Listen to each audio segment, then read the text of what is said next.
mau berbicara mengenai mengapa kita berduka untuk Imam Hussein, sementara Imam Hussein mendapatkan kedudukan yang tinggi di sisi Allah Subhanahu wa taala, itu adalah dua hal yang berbeda antara duka dan kedudukan yang didapat oleh Imam Hussein. Bahwa Imam Hussein alaihissalam mendapatkan kedudukan itu adalah kebanggaan buat beliau. Tapi untuk orang yang menyaksikannya, umat yang menyaksikannya, umat yang mendengarkan kisahnya, umat yang mengikuti sejarahnya, ini adalah sebuah duka yang besar.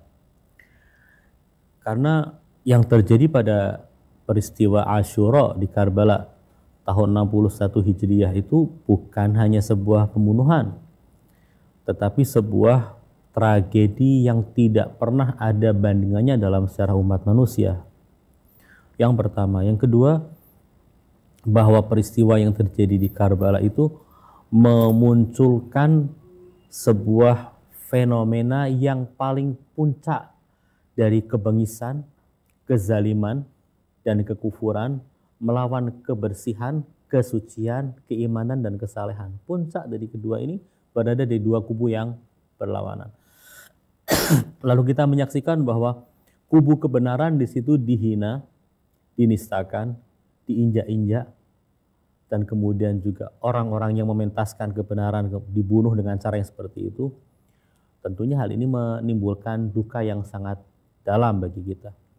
Sebagaimana yang dikatakan oleh Nabi dalam hadis yang terkenal, beliau mengatakan, inna fi qatlil Husain la hararatan fi qulubil mu'minin la tabrudu abadan. Pembunuhan terhadap Al-Husain itu menyisakan sebuah gelora di hati setiap orang mukmin, yang gelora itu tidak mungkin akan padam.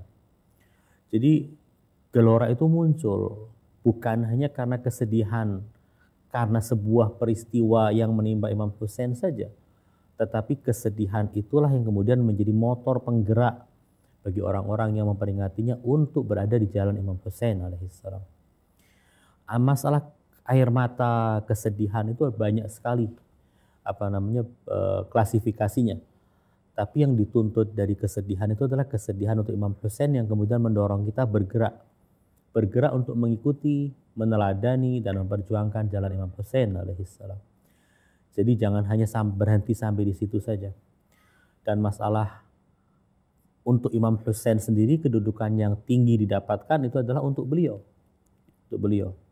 Dan tidak ada yang namanya pertentangan antara kemuliaan yang didapat oleh Imam Hussein dan kesedihan yang kita rasakan. Tidak ada pertentangan di situ. Apalagi saya seringkali memberikan pemisalan. Seandainya peristiwa yang terjadi terhadap Imam Hussein dan keluarganya ditulis dalam bentuk novel dengan mengganti semua nama dan semua pemeran yang ada di situ, mengganti nama tempatnya, mengganti tahunnya, kemudian ditulis dalam bentuk novel atau cerita, kemudian dilemparkan ke pasar, orang ateis pun yang membaca kisah itu pasti akan menangis. Karena ini adalah suatu tragedi yang berlawanan dengan kemanusiaan. Puncak daripada kezaliman berada di situ. Dan puncak kemazluman atau ketertindasan ada di situ. Orang pasti akan berduka. Tidak heran jika Rasulullah ketika mendengar berita dari Jibril bahwa cucunya Al-Husain, menurut satu riwayat sebelum dilahirkan atau setelah dilahirkan ketika masih bayi, akan dibunuh di padang Karbala, beliau menangis. Sayyidah Fatimah juga menangis ketika tahu bahwa bayi yang dikandungnya akan mengalami peristiwa semacam itu.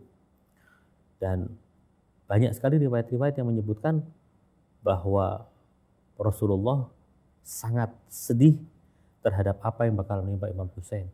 Dan ini selain masalah kewajaran dan alamiah perasaan seorang manusia yang berduka, sedih karena peristiwa-peristiwa semacam ini, juga menyimpan adanya pelajaran-pelajaran berharga yang bisa dibahas pada tempatnya, insya Allah.